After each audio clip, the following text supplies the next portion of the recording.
আপনারা সবাই ধানের গান্ধি পোকা বা রাইসবাগের নাম শুনেছেন। এই পোকাটার বিরক্তিকর গন্ধের জন্য মোটামুটি সবাই এটার সাথে পরিচিত। এছাড়াও এটা মানুষের দেহে যদি পড়ে তখনও ক্ষতিগ্রস্ত হয়, সেখানে ঘায়ের মতো হয়। দেখেন, এই পোকায় আক্রমণ করলে ধানের শীষটা এরকম হয়।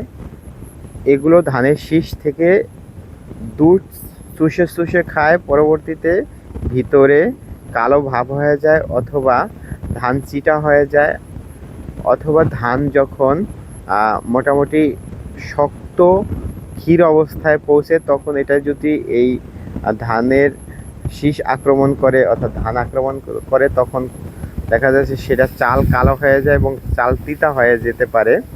দেখেন যে এইটার সিমটম হচ্ছে এরকম, এই গান্ধি পোকায় যদি আক্রমণ করে ধানের শীষটায় এভাবে হবে।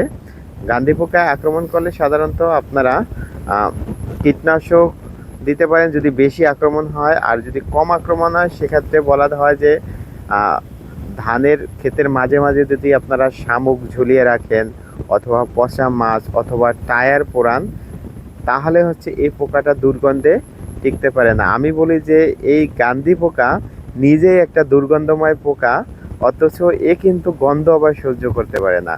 কতই আশ্চর্যজনক বিষয়, তাই না?